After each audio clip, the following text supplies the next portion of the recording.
এখানে অনেক যুবক আছে, আমার বোনেরা অনেকে শুনতেছে, কয় প্রেম করমু 10টা, বিয়ে করমু 1টা। আমরা বললাম ভাইয়া কেন? অনেকে একজন আরেকজনের দিকে চাইতেছে, কয় তোর কথা বলছিস। আমি কারো কথা বলছি না, আমি আমাদের কথা বলছি।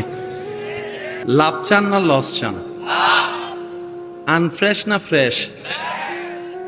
2 নাম্বার না 1 নাম্বার? যারা চান তারা একটু মনোযোগ দিয়ে শুনেন।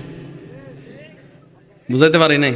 কয় 5টা প্রেম করমু, ডেটিং ফেটিং সেটিং সব করে এলাম, 5টার একটারও বিয়ে করতাম না। তো বিয়ে আমার মা বাবার পছন্দ মতো বিয়ে করে। আর যখন প্রেম করার শুরুতে কইমু তোমার জন্য জীবন দিব, সমস্যা নাই। যখন সব শখ মিটে যাব, আমার বাবা মানতেছে না, আমার মা মানতেছে না। ঠিক আছে নি? এবার আসেন, আপনি প্রেম করছেন, ডেটিং করছেন, সেটিং করছেন, ঘুরছেন ফিরছেন কয়জনের সাথে? মুরব্বীরা শুধু দোয়া দিবেন যুবকরা যেন বুঝতে পারে, কারণ এই বুঝটা বুঝে ফেললেই জীবনের অর্ধেক সমস্যার সমাধান এখানে হয়ে যাবে। কয়জন? বিয়েতে, স্কুলে, কলেজে, গাড়িতে, মোবাইলে, ফেসবুকে। এই 5 জনকে কি বিয়ে করবেন? বলেন না, 5 জনকে বিয়ে করবেন? এবার আপনি যে 5 জনকে বিয়ে করবেন না, এই 5 জনকে বিয়ে করবে আরেক 5 জন। একজনের স্বামী ঢাকায়, একজনের স্বামী সিলেট, একজনের স্বামী চট্টগ্রাম, একজনের স্বামী ইন্ডিয়া, একজনের স্বামী পাকিস্তান।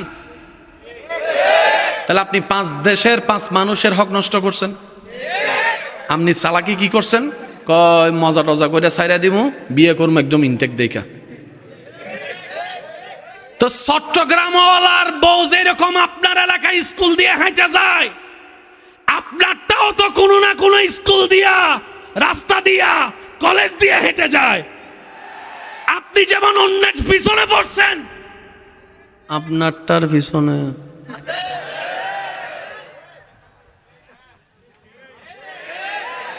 আপনি যেমন চিন্তা করছেন মজা করব বিয়ে করব না, ও আপনারটারে কয় মজা করব বিয়ে করব না। আপনি অন্যের ইজ্জতে হামলা দিয়েছেন, আপনার ইজ্জতে আরেকজনে হামলা দিয়ে দিছে। আপনারটা কাউরে জানার নাই, হেডটাও কেউ কাউরে জানা নাই। এবার কোন লাভ না লস? যুবকরা এখন মনে মনে চিন্তা করে, কয় কি তারে নিজের ভাইয়ে তো নিজে না মাইরা দিলাম। এবার আমি সবার মুখে শুনতে চাই, বিয়ে কি জীবনে 10 বার না 1 বার? জীবনের সবচাইতে বড় চরম সিদ্ধান্ত হচ্ছে বিয়ে। এটা আপনার আইফোন মোবাইল না যে ভালো না লাগলে আপনি চেঞ্জ করে ফেলবেন, হয় না। কারণ 2 জনের মিলনে পুরা পরিবার, 2টা পরিবার, 2টা সমাজ মিল হয়। কথা বলেন ঠিক কি না? এবার বান্দা বলে, আল্লাহ আমি তো ভুল করে ফেলেছি, এখন কি করব? আমি তো অন্যের হক নষ্ট করছি। বুঝাইতে পারছি কথা?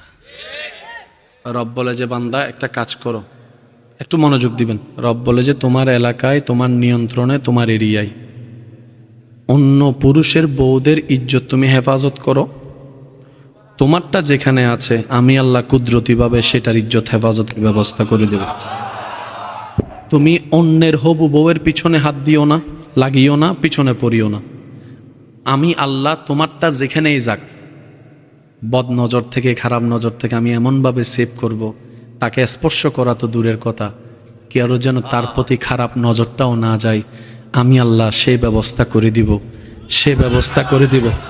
এক কথায়, হে আমার বান্দা, তুমি যদি ভালো চাও, ফ্রেশ চাও, তুমি অন্যের হককে ফ্রেশ রাখো, তোমারটাকে ফ্রেশ রাখার ব্যবস্থা আমি ইন্নাল্লাহ আলা কুল্লি শাইইন কাদির ব্যবস্থা করে দিব। এবার বলেন, অন্যের ক্ষতি করছেন, মজা করছেন না মূলত নিজের পায়ে নিজে কুড়াল মারছেন? নিজের বিবেক দিয়ে নিজেকে প্রশ্ন করেন, উত্তর চলে আসবে। দেখবেন আমরাই আমাদের ক্ষতির কারণ। কথা বলেন ঠিক কিনা? আল্লাহ আমাদেরকে একটু কোরআন মেনে চলার, হাদিস মেনে চলার, সুন্নাহ মেনে চলার তৌফিক দান করুন।